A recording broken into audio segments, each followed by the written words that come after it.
A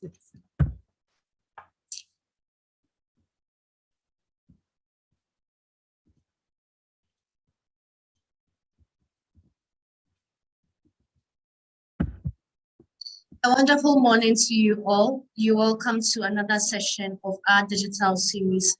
My name is Princess Amina Indo, and I'm the coordinator for American Kana at Mobile Web Ghana.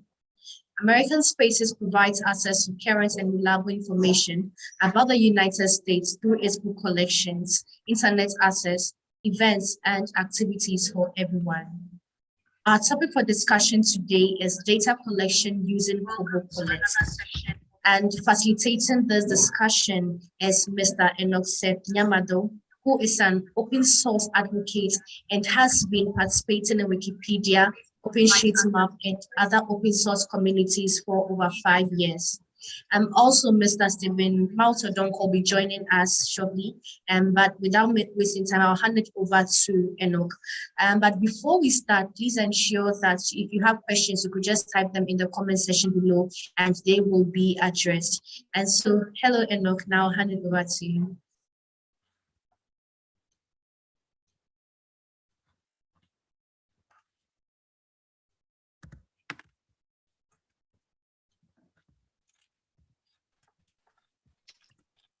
Oh, Princess, to everyone, and thanks for joining us. Stephen will join us and take over the other part.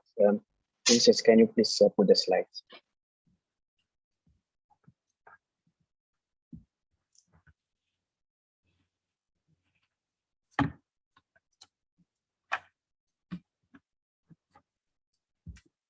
Enoch, you can go ahead now. Thank you. So today we are here to talk briefly about KoboToolbox, which is a very tiny and powerful Android application which supports both offline and online data collection. This slide is adapted based on presentation from one Dr. Annette, but we will use this is the same lessons and the same thing. So we hope in the end everyone gets to learn something in there. We use this tool for both personal and institutional development. So a quick overview of what we are going to look at is an application. If you want to use it, you have to install it, download a form. This is if you happen to be in a position to conduct a survey or questionnaire. You will have questions which you print out, take it out there and fill or let people fill for you. So in order to use this form, this application to collect survey or data, you need to develop a form, and you go out there, collect it, and then you save, which is you come back and digitize it. But in the end, in this process, we are eliminating a lot of manual or transcribing. Can we go to the next slide, please?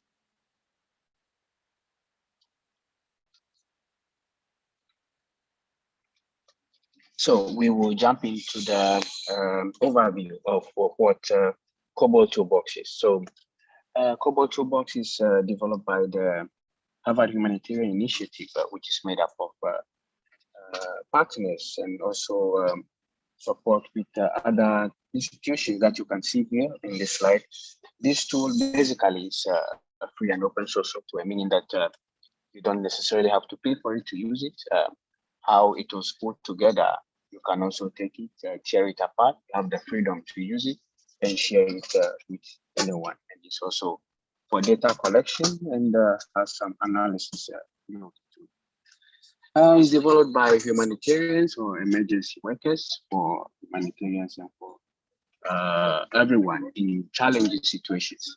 So KoboToolbox has a lot of advantages, and which you will also look at. But now these forms are on your mobile phone, which you can take out there, fill, and get your result probably in real time if you have an internet connection. But you don't need internet connection to collect data. Can we go to the next slide? So in order to use KoboToolbox, as I mentioned in the beginning, whenever you want to conduct a survey or conduct a research or do a data collection, you have to put together what you are collecting. Maybe it's based on trash bins in Accra, and you want to maybe collect the name of the nearest bus stop close to this bin, or the name of the location, or you also want to collect the location, which is the latitude and longitude of this trash can or trash bin. But there are many options to it. Also, do you want to collect name, age, demographic data, generally, let's say. So you build this by creating it digitally, not in a word processor. Now you put the layout and put some lines so that you can hand out the printed copy.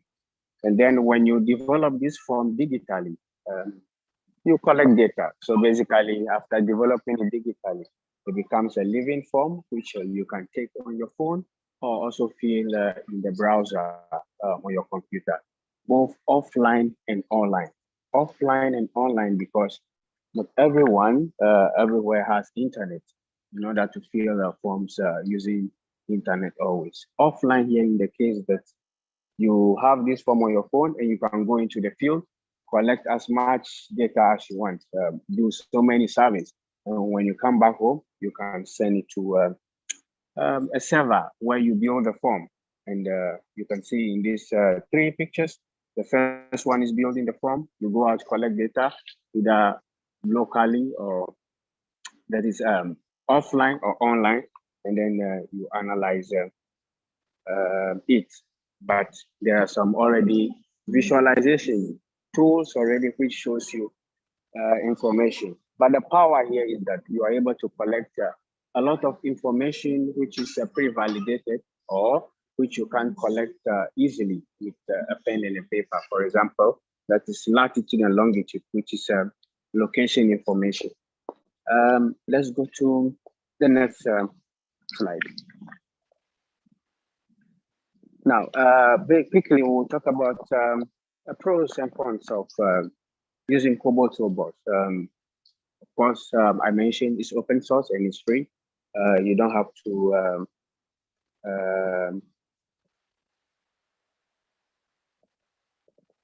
to pay for it. I think my colleague is here, so after this slide, my colleague will take over since we are doing this together. So it's easy to create forms. That is, you can create a form with a drag and drop, or there is a more advanced and interesting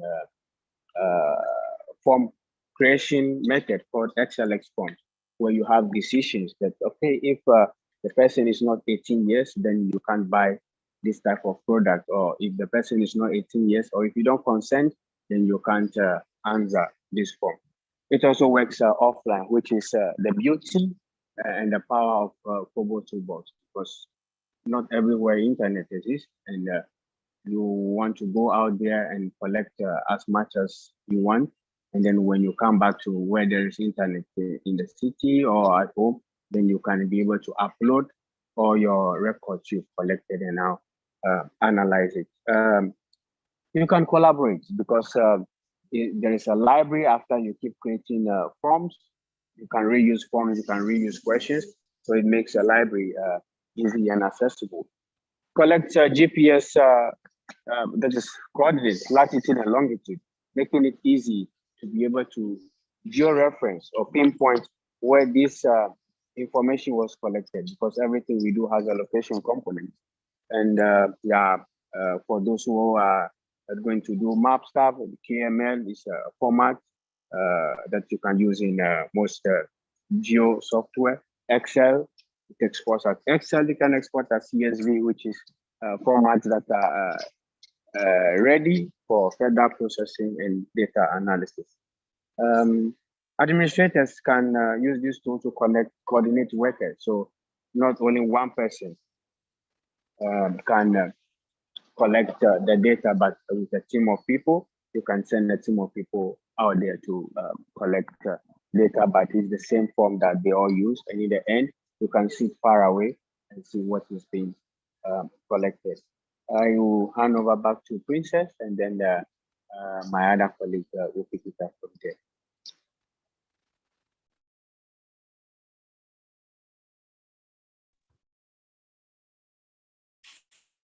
So, all right, thank you, Enoch, for the start. Probably I'll just quickly continue with the point as it is, or where it is you have got into.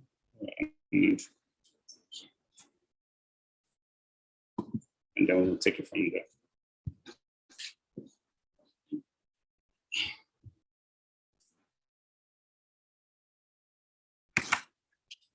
So Enoch just laid emphasis on the pros and cons, and then saying that the most advantage of the application on the toolbox is that it's free to use.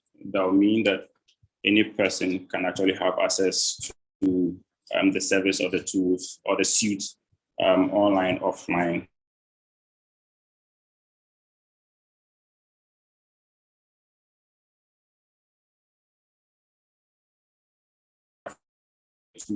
Of the tool is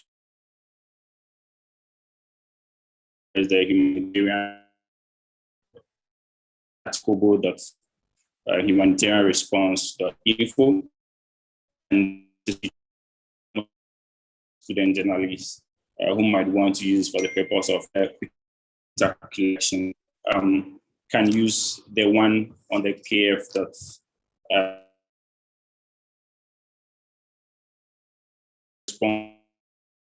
interviews about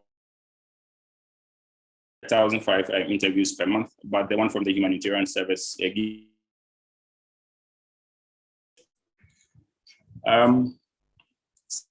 setting up, you have access to all this offline or either on mobile phone. Create an account, and to create an account, you go to www.KoboToolbox.org.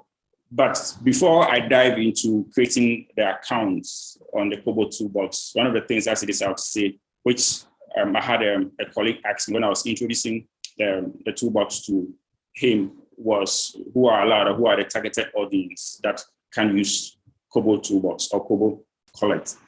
This toolbox can actually be used by a different variety of person. If you're a student, you're a researcher, even an individual in certain cases, organization, or being a journalist, or just someone who wants to be able to collect data in the field. You are able to use this toolbox to be able to collect or enable you collect that. I'm sure my colleague Enoch might have laid emphasis that KoboToolbox gives you the flexibility of collecting the data offline. That will mean that if you needed to do any form of data collection on the field where you're not sure of the internet stability or the penetration of internet where it is you're going to collect that data, KoboToolbox gives you that flexibility of collecting that data on the fields, and it's temporarily stored on the mobile device or only device, the electronic device as it is you are using to collect the data. And then when you have access to internet, that data actually can be synchronized with the real server or the online server where it may have been, where the account is created for anybody to be able to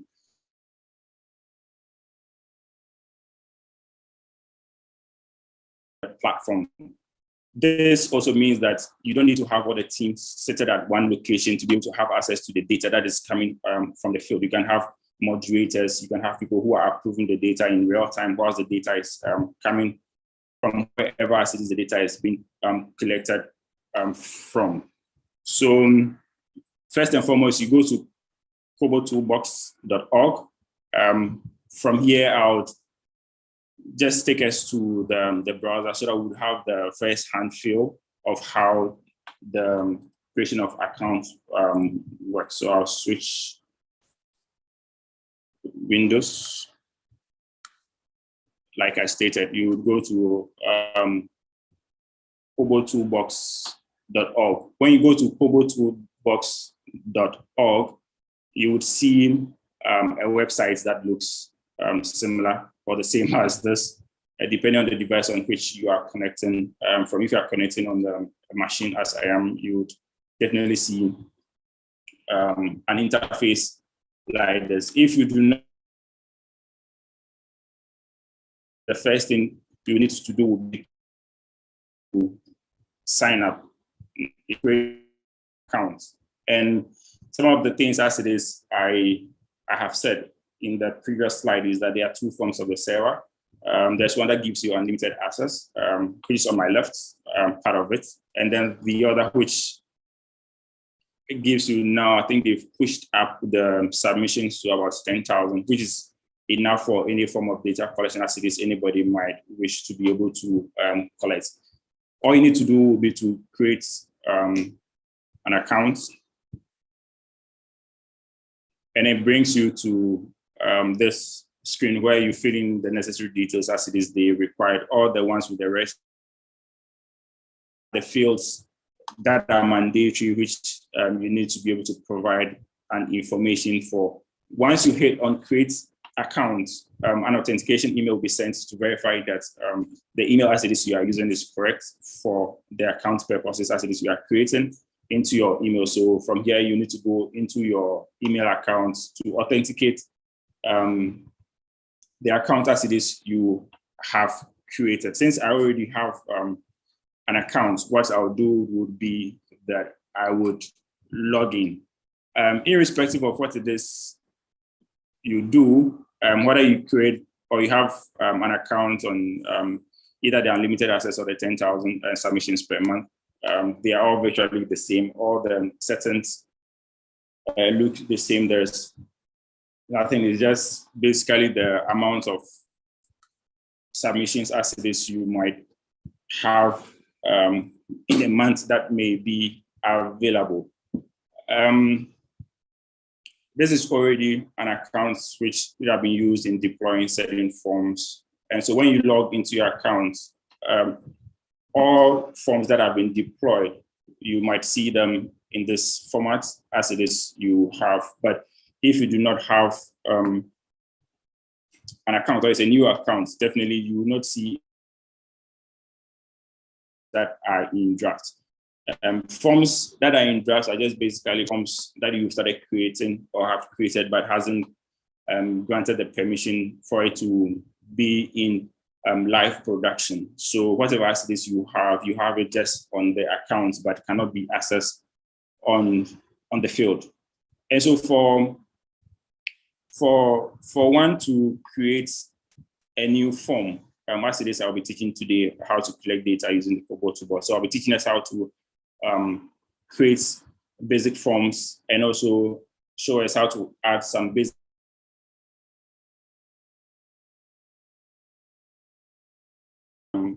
data collection tools as it is we use LAC.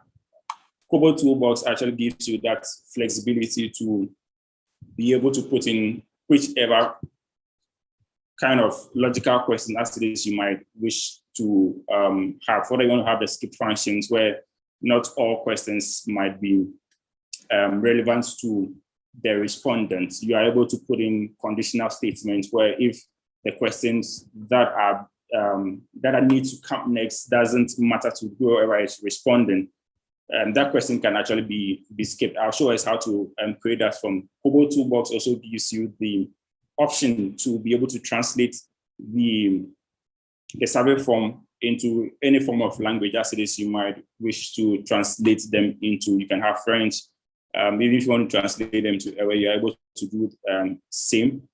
KoboToolbox allows you to collect, irrespective of just collecting the data. Enoch said you're able to collect GPS coordinates, you're able to take pictures, you're able to record audio through the same application. And then everything can also be visualized for you on the dashboard. You have basic visualization of the data as it is you have collected. So I'm going to teach us how to create basic questions and then show you how to do one logic function. And then also on top of that, I also add how to translate that form as it is we have. So to create a new form, all you need to do will be to hit on new, that is on the extreme left corner of the window, and then build the form from scratch. We have 4 options, but because this is the basics of 101, I would be using the most, should I say, simplest, which is the building the form from scratch. You can actually use templates where either certain forms other persons or people, organizations have already created are similar things as this you want to be able to do. You can actually adapt some of those fonts and then edit to suit what it is you have. There is a more advanced way of creating the fonts, which we call the XLX fonts. The XLX gives you the functionality of actually building the form in simple terms in an Excel format. So every format that you want to build, you can add all your conditions, but that will need a little more in-depth knowledge to be able to have those skills or knowledge to build the form using Excel. They are not hard to do. There is a website where you can actually go to learn all the functions or all the, should I say, the command lines, if you want to call them, to build the forms as it is you have. But for today, we'll just use the online tool to be able to build the form as it is we might want to have. So we'll need to give it a title. I'll do Kobo 101 STEM. So I need to choose the sector. So I'll use educational service, the county, which is Ghana, and then I'll create the project.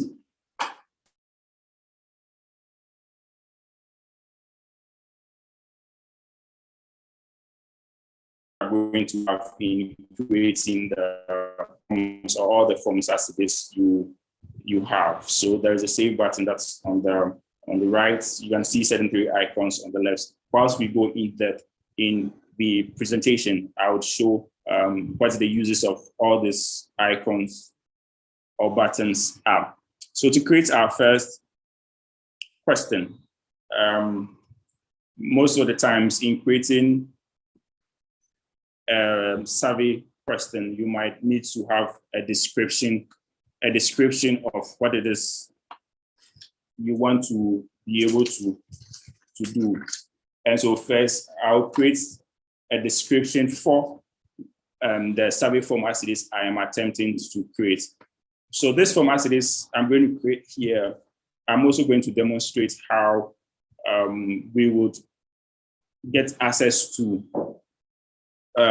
this very form on a mobile device. So I'm going to also show 2 ways of how maybe the data collector might be able to have access to this form as it is I am creating online, either in the browser using a tablet or a mobile device. It gives you the flexibility irrespective of the platform as it is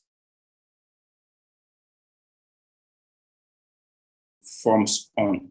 So I would say the data collection using KoboToolbox. That'll be. So when you hit on the art, you have all these options that you can select from to describe the kind of question as it is you want to be able to have.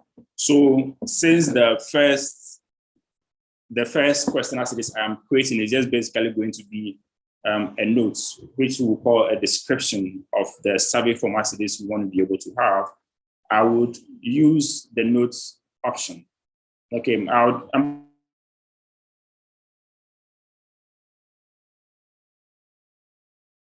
we have most of them, so that we might know or see how to apply each of these forms types as it is we have in this session. I hope we don't run out of time.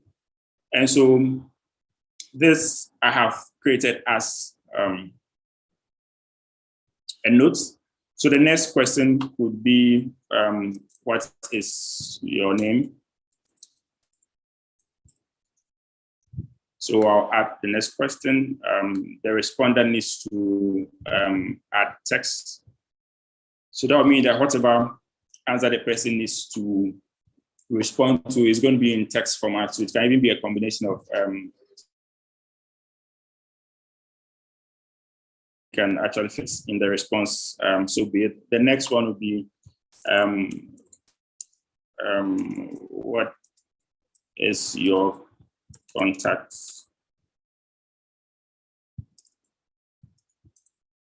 number? So the contact number, you'll be requesting the person to submit numbers. So meaning that when you go to add, I'll use numbers. So that will mean that the person can only type numbers in that kind of, or the question as it is, I am asking. So the next, which I would use is, where did you hear? Okay, let me use gender first. Gender. So the next one, I have the option of letting the person select either one answer or multiple answers. So if I want the person to respond by just selecting one answer, I'll use select one. If I want the person to select multiple, if it's a multiple answer question, you use the select menu. So I'll use select one. And then you notice that it gives me the options to type. So male, female, others. Okay. So I am adding this gender option to enable us use the conditional statements in another case, so that based on certain questions, if the person is male or female, we're able to ask the person other questions as well. I'll ask the next question. Where did you hear about this program?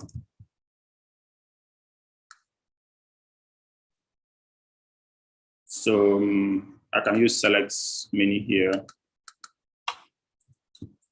Twitter, Workmates, Facebook,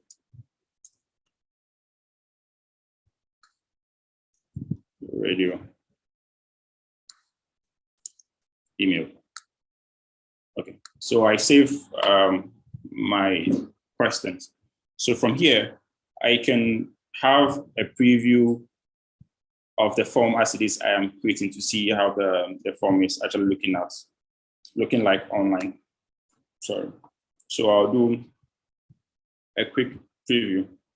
So the form as it is I have created would look this way when the person is responding to the survey question. So you notice that I use this as a note. I stated what is your name. What I used here was text. Then the next was what is your contacts. So this will also help us answer the question that, are you able to edit your already, like your form as it is you have? Yes, you can edit it. So me noticing a typo, I would just edit that and preview. And we should see the correction. So gender, male, female, others. Where did you hear about this program? Twitter, Workmate, Facebook, radio, email. So this is the first basic question as it is we have. You're able to even change this options as it is we have here as drop downs. If you want them to appear as drop downs, there is a place to change them so that all of them do not appear. If you want to have them line up from left to right, you're able to change that as well. So if we want to do that, it was for gender, what we'll do would be to go to settings. So for gender, so the settings, this is the block for all the things that control sentence, I'm able to duplicate this question if you so wish. I can delete it if I want to delete the question. If it's no longer relevant for the survey, I can delete it. And then if I want to be able to add certain conditions or be able to change how the question format or the answer formats to look like, you head to settings. If you come to settings, because you want to change the appearance of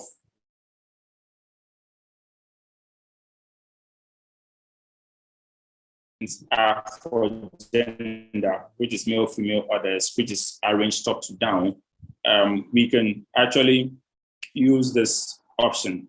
So I'm going to use minimal, which is the first one. You can try all the others if you are trying it on yourself to see how they would look like. If you use minimal, and then also 11 o'clock. If you want the field should be a mandatory field, that will mean that if the person do not answer that specific question, the person might not be able to head to the next question.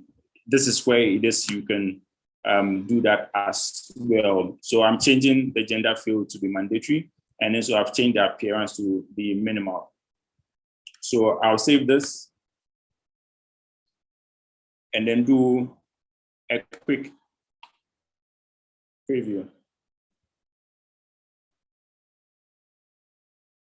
Once I scroll now, you notice that first the answer option for gender was arranged from top to down.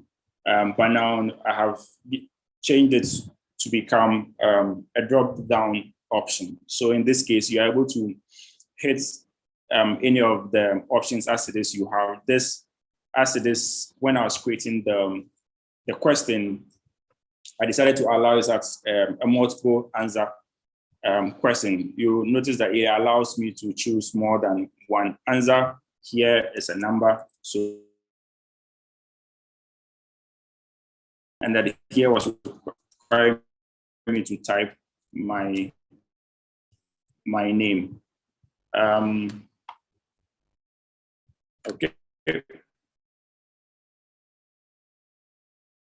So you've done this. You can also change the layout formats or add certain other functionalities to the form as it is you are collecting. So we can go to the layout settings. If you go to the layout settings, it gives you extra functions as it is. You can allow to collect data for the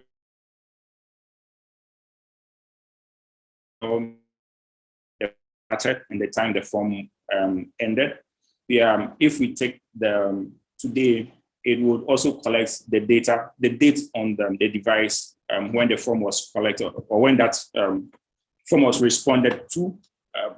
Then the device ID, usernames as it is based on whoever is responding. A username might go with the form here, which comes depending on how the device the person is using and how the network operator is. The form is able to collect the serial number of the SIM card and the subscriber number, and then the phone number details of the person that is responding. When we choose the audit option, the audit option actually would collect even if the person, even if the form do not allow, even if the form as it is we've created, we are not collecting geodata or GPS coordinates, the form can actually collect that data in the background. So wherever the form was started, the form can in the background automatically collect the GPS coordinates of the location. We can also enable audio recording on the form. In enabling the audio recording on the form, this case, whilst the person is administering the form is able to activate the mic of the responder's device. and then be able to record whichever background noise as it is you might have. If it's a conversation, whatever might be going on in the background, automatically the form would record that. We can change how we want the pages to look like if the person is viewing the form on or in a web browser or on the machine.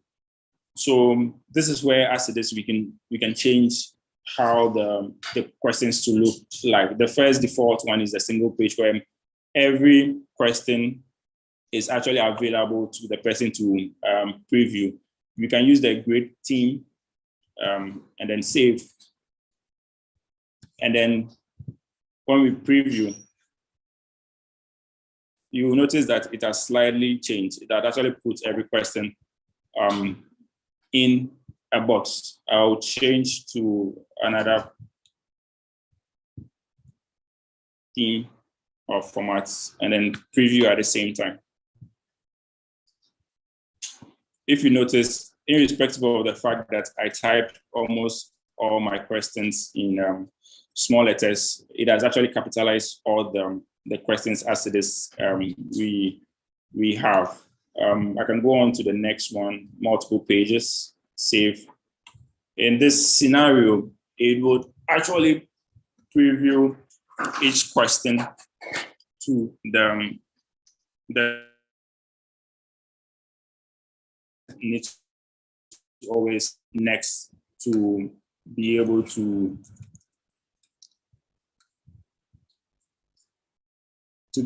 see the next questions. You can use this case when the data as it is you want to collect is actually a lot, so that sometimes when the person sees the form at a glance, it doesn't look too much on the surface of the form as the person or what the form has been presented to the person.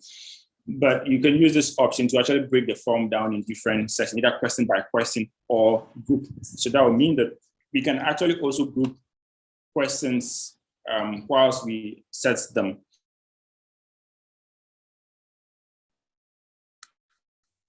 Do that in conjunction with how to in conjunction with how to actually apply skip function. So I'll create 2 extra other questions, group some of them, and then also be able to apply skip functions to those questions. And then we see how it is it plays out. For instance, I don't know if there is a question yet to take. Andrew, I don't know if there are any questions yet so that I can answer them before I go a step further.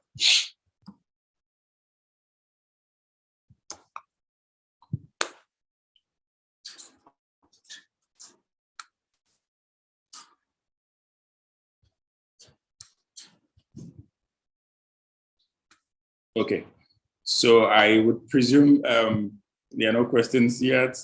So I think, sorry, one question. You made mention of the form recording background noises and background audio. I'm wondering, is a person filling the form made aware that you'll be collecting audio from the form or through the form? If not, is that not an invasion of the privacy of the individual? I didn't hear the question. Your line was breaking up. My connection was. I'm asking, you made mention of the form having capability of collecting background audio or recording audio in the background. Yes.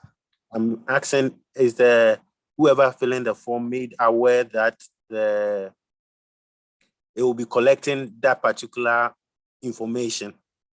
If not, is it not an invasion of the person's privacy? Okay, so that's a great question. I was hoping that would come up as well. That is clear too, but this is dependent on where the form is going to be administered. It can be for the purpose of either trying to check who is actually administering the form. In certain cases, there would be a disclaimer whilst the survey question is being administered, so that this would happen.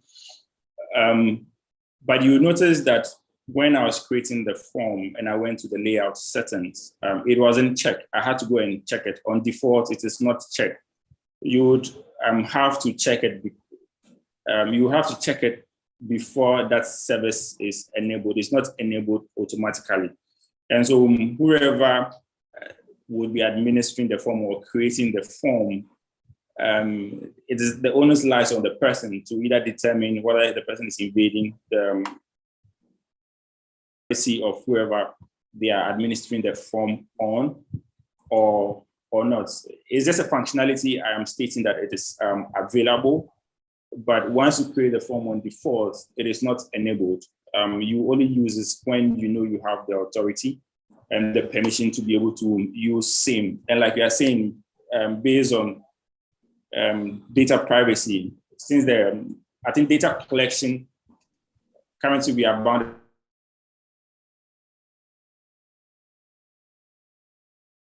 all those criteria when whilst collecting that data. If the person knows he or she is enabling that access, the person at the back of his or her mind should know that that can be privacy concerns. It would also mean that whatever data the person is collecting, the person will have to use it appropriately, not to invade on the privacy of the person who is responding.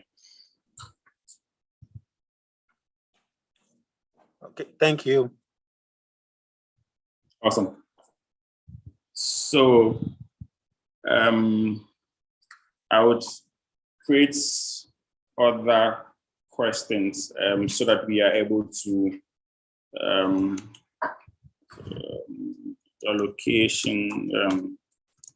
Please provide us with your GPS. So in this instance, I'm requesting to add, now I'm seeking to collect the GPS coordinates of the location. So I'll use points to collect that data. GPS or points data, so this we might, you can use it to either add the location of places, be it a house, a shop, an office, but based on the personal cities I am asking, that's what it is I have, just to demonstrate that the form has the capability of collecting GPS coordinates. The next option, let me just see what I can add next. Time, dates. So let me change the questions to, so if I'm adding dates, I can change the question to how old are you?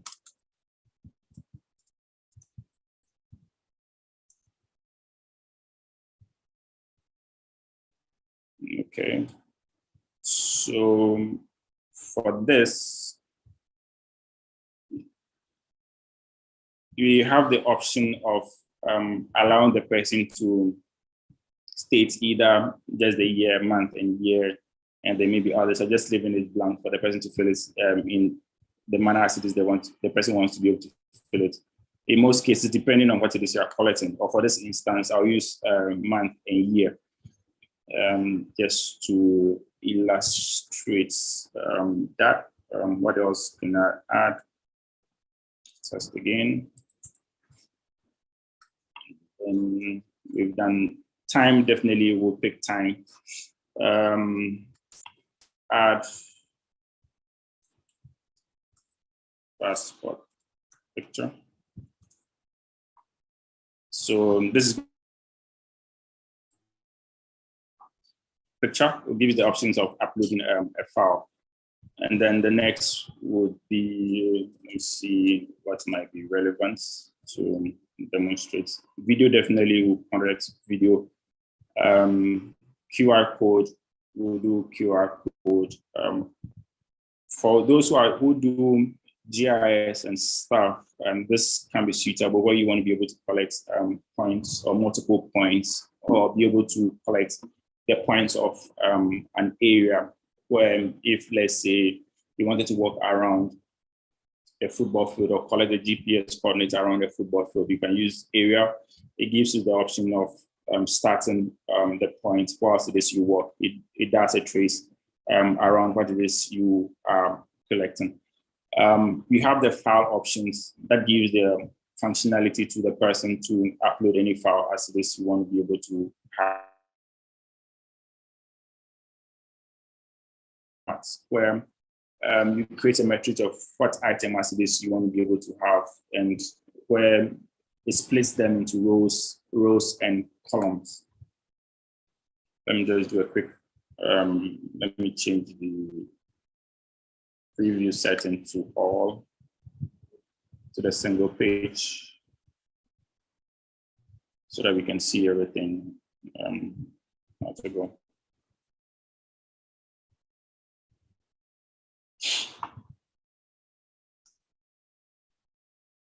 Okay, so you notice that because I have not entered my column fields, they look blank.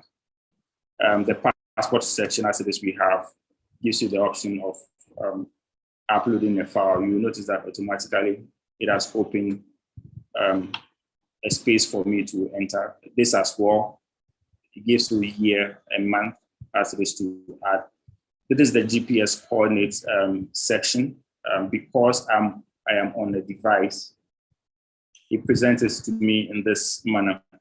If you were using a mobile device, which I'll attempt to quickly show before we end today's section, it will quickly zoom into the place as it is you are to collect the latitude and the longitude of the location by determining how accurate the location as it is you have. If you were an advanced user, you are able to even set the accuracy of the GPS as it is you want to be able to collect. Most of the time, to be able to stay in a good, accurate GPS coordinate data collect, you can limit this to an accuracy of about 5 meters, where if the accuracy of the GPS of the device you are using to collect the data from the location is beyond 5 meters, it will refuse to collect that data. It will wait until it's able to get a good accuracy before that data is collected. This is because we have different accuracies on different devices as it is we might have. So sometimes you might need to force the device to try to use a good accuracy level. Let me just delete this column, not to waste too much time. So the next thing as it is I'm going to do will be to group multiple questions into one group, and then perform a skip function on that, so that we see how to group questions and then how to also perform skip functions at the same time. So I'm going to group the GPS coordinates, how old you are, and then passport picture as one group. And so to do that, you hold the command key if you're using a Mac OS, or the control if you're on Windows, to help you highlight multiple questions. So you notice that when you click on one, it turns blue. So I've highlighted 3 of them, and to put them in group, you need to come up and then use the third icon from the left to the right, the third icon. So you notice that it has created a question as a group. So I'll name it as mail. It can be whatever name as it is you want to be able to have. It means that I can even close this if I want to close this to enable me have limited questions on. This function enables you to put different categories of questions into different groups, so that when you are administering the survey questions, you do not bore the respondents with too many unnecessary unnecessary questions, so that if certain questions are not relevant to their previous answer, you can actually skip that question and then provide the next one. Okay, so I'll just put a next question here. What's name of your let's put a text. So just see how the skip function is going to work. So I want to perform a skip function on the group of questions as it is I have stated. You can actually perform it on a single question as well. It's the same format. So, but I want to perform the skip function on the mail section, on this 3 questions that I've put here, in the sense that anytime when somebody is answering this question, the person answers, I am male, okay, skip this question or show this question. You can, depending on what it is you want to have. So I'm going to state that anytime somebody answers, I am male, show these questions to the person to answer. But if the person says I'm female or others, omit this question. To be able to do that, we'll go to the settings for the group as well. You don't need to apply it one after the other. And then go to skip logic. So if you go to skip logic, it gives you 2 things to be able to do. Like I said, today it's all basics. Whatever it is you're going to do still works, gives you that solution as it is you want. We'll use the add condition statement. So in adding the condition, we are going to say that when somebody answers, I am male, do A or do Z. And so if you pick the skip logic option, what happens is that it only provides the questions that are before the question or the group of questions you are. It doesn't give you the options beneath. So if you see, you'll notice that the last question it provides here is, where did you hear about this program, which is the last one on the before the gender. So I'll choose gender. If I choose gender, it gives me all the possible answers on the right. So I want to state that if the respondent says I'm male, the thing will be what should happen.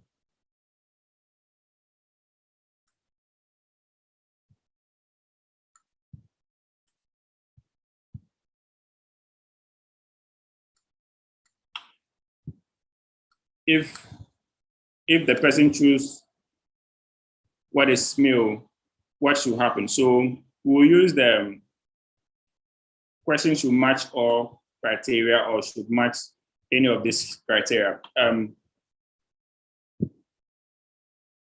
Most of the instances, there are times where you can apply multiple conditions to one question, or to apply multiple conditions to the same group of questions. That would mean that you are showing this when maybe somebody answers this, or that it might not just be that you want to provide that show this will only be displayed when the condition is equal to male.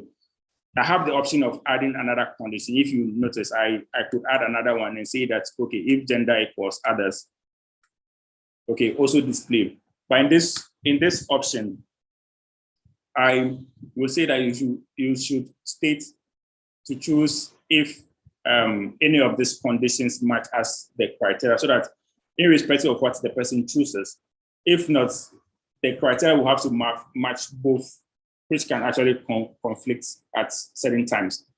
Like I stated, you can apply multiple questions as the skip function. It would mean that you want to display this when the person answers this at any of the instances. So if you wanted to say that if the person provides a name or something, it should still display, that could happen. But since it's just only one function we are going to have, we'll leave it as it is we have and go and experiment to see how this would play out.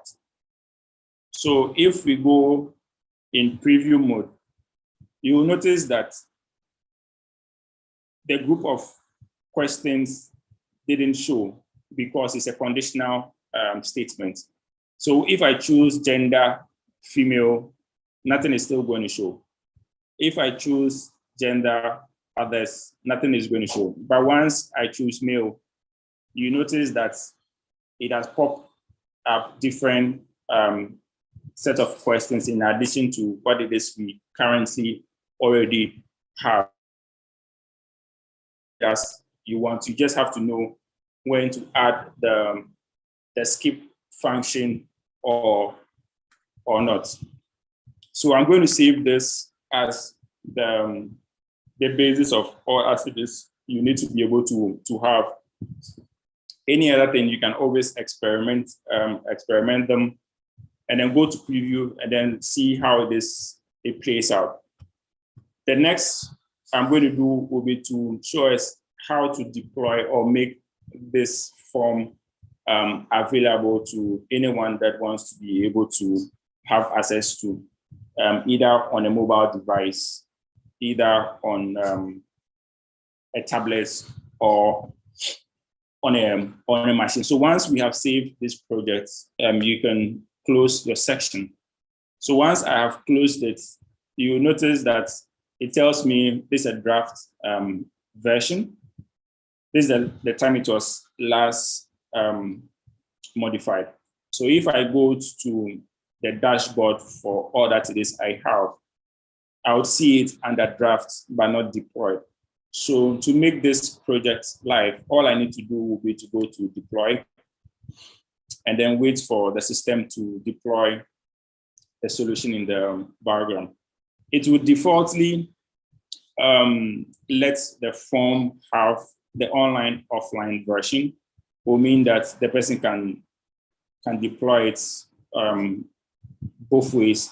Once the person have opened the link, is to still be open. The person can collect as many data as it is they want to collect until they have internet access, and then it synchronizes to the server.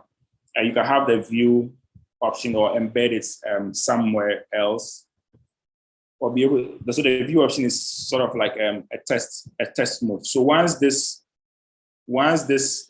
is deployed, we can actually come to where we have open and then copy. If I open, what happens is that it will open the form as it is we have deployed for us. Remember, I use the basic view, which means that it displays everything to the user. If you want to get the link that was used, you use copy. It actually just copies the link for you. It means that I can go to any other browser and then paste the link as it is you have. This link, you can shorten the link as you want and be able to share it. So this link, if you share it with any person, the person will be able to see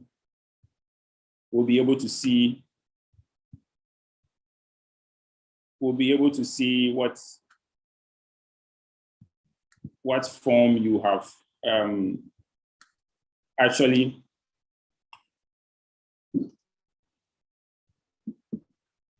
made available to the person to have. My internet is becoming sloppy.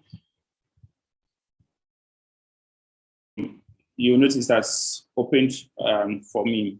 Okay, so once a survey form is created or deployed, it does not mean you cannot go back and change whatever you have done. All you need to do will be to go to edit form, add as many forms as it is you want to be able to have. Name. What is your friend's name? Text.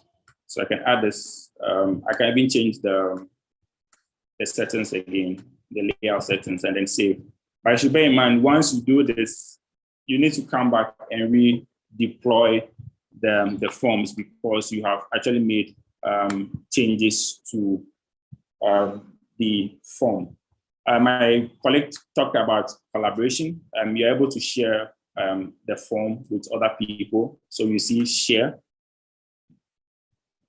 So all you need to do will be to add the users as it is you have. If you have, the person just needs to give you their username of the account as it is you have created. And you can give them as many permissions as it is you so wish. Once you grant them the permissions, when they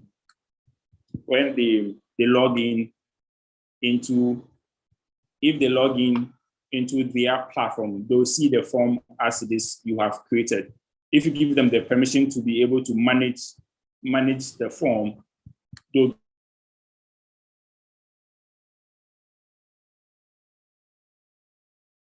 same. I have form to quickly show how to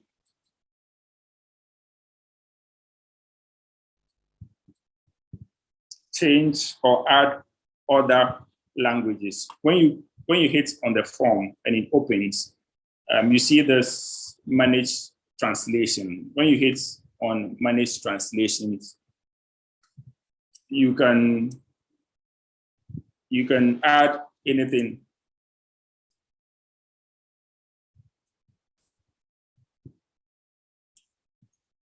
Anything else it is you want to be able to have.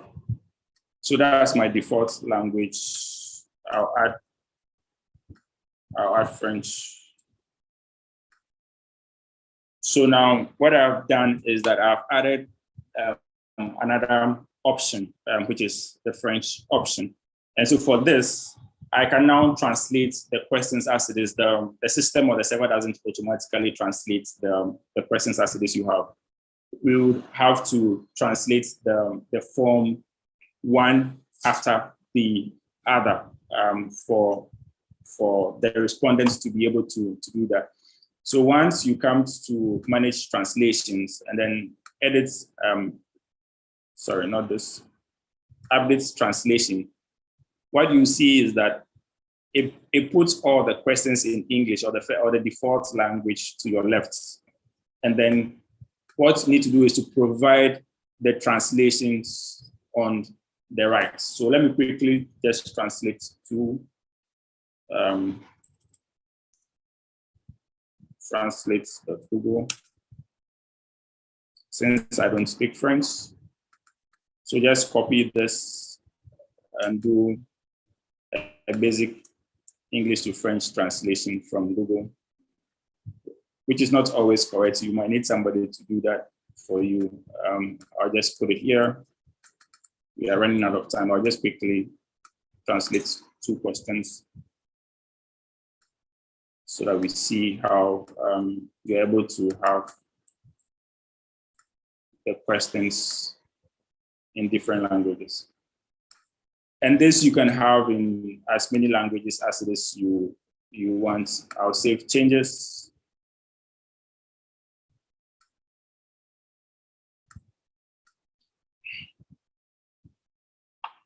And then I'll do a preview of the form. And so now you notice that on top of, I've used the H again, on top of the form, I now have the options to choose which language I want to.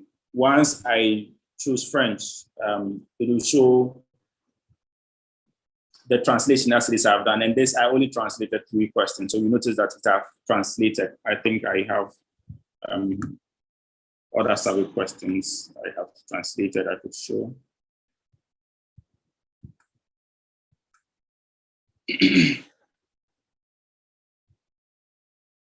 For you. So if I do French, you would notice that all the questions as it is you have or how it is you have them would be translated appropriately or accordingly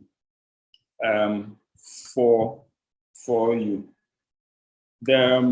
This page, as it is, you have, I'll show one data that has information to show us how the back end looks like. So if the data gets collected and submitted, this is the form. If I go to the data, you're able to see this at the back end. So when it started, when it ended, like I said, the start time, the end time, and then all the answers that were provided, you see them in a table manner. You can do a quick report on how the data series you have collected looks like in the quick section. You can even view the data points on the map or where the data was coming from per the GPS coordinate series you have. You can also download the data in whichever format, Excel. You can also even connect this to other data applications so that you can pull data directly from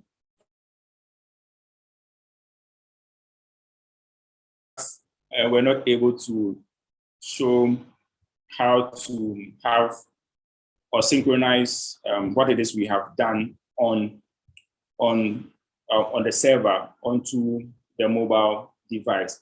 Even though, in as much as the link as it is we have generated, the person can actually have the web browser version in on the phone. The mobile version, there is actually an app that can actually pull the data or the format as it is you have called ODK or KoboCollect, which any of them works.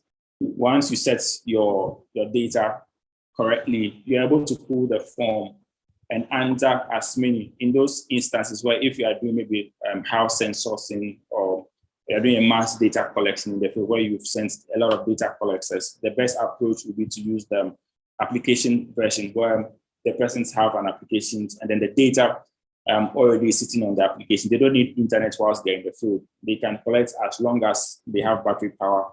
Once they come back to the office or they have stable internet, they would synchronize the data as it is they want to synchronize back onto the server. So thank you, Princess. Thank you, our audience. Thank you, Andrew.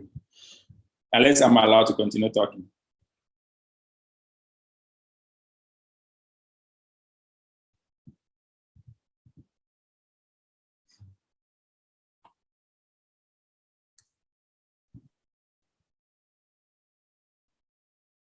Thank you very much, Stephen, for this presentation, and thank you for our viewers who are watching.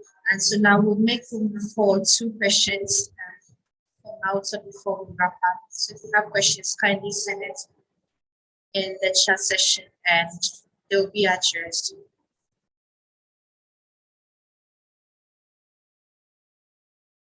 So as we wait for your questions, I want to introduce you to an amazing resource which you will find helpful. And this is the eLibrary USA. And so the eLibrary USA is a state-of-the-art digital library with the 9 premier electronic databases that includes digital newspapers, magazines, journals, videos, and presentations. And so usually this resource is only available to use in person at our American spaces. But with the global pandemic, we are opening up access to this amazing resource. And so if you are interested, do sign up through the link that we shared in the comment section, and then you can enjoy all its resources. And so I'm going back to YouTube. If we have questions for our facilitator, we just answer 2 questions.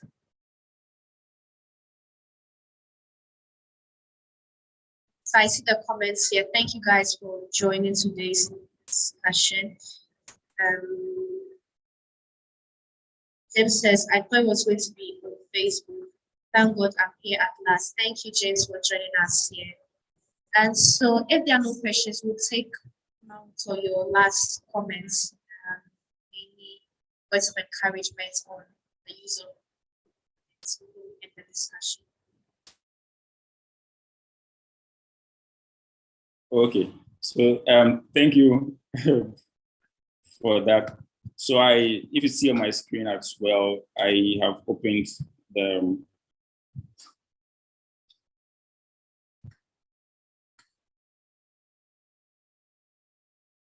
the application that we can possibly use. You can see KoboCollect or KoboCollect. Both of them works the same. You can download them to your the device. You can connect with that if you're not able to connect, or you can even Google how to set it up or how to connect that to your server. If you reach out to the space, we are glad to help you set that up, or look for OSM or OpenStreetMap on Telegram for us to be able to help you any day, anytime when you need us. ODK or the KoboToolbox kit allows, or it's flexible for anyone who wants to do data collection. You can even actually have your own private server. To mean that even though the Harvard University or the humanitarian services that are provided an online server for you to be able to collect the data, if you are a full organization or you are even a startup that wants to build solutions on data collection, the solution is free, it's open source. You can actually download the entire server setup, set it up on your server. You can white label, so change all the names as it is you want, change the colors and the scheme, and be able to deploy the data collections to as if though it was your own. So ODK is here to help you to serve as an alternative to a lot of the already or paid data collection services. If you don't have the money to be able to do so, you can actually rely on data collection using Kobo toolkits. Thank you for joining me today, and thank you from Enoch as well. I guess he's off the call now. He was my co-presenter today before I joined in the practical session. So thank you. Thank you very much, Stephen, and thank you all for joining today's discussion. And this program was brought to you by the U.S. Embassy in Ghana, American Kana at Doha, in partnership with Ghana. And this concludes our program. Do follow us on our social media pages, U.S. Embassy Ghana, on Facebook and on Twitter. And so next we'll be coming with another interesting topic. And so do stay tuned and stay abreast of our programs that will be shared on our social media pages. Thank you and enjoy your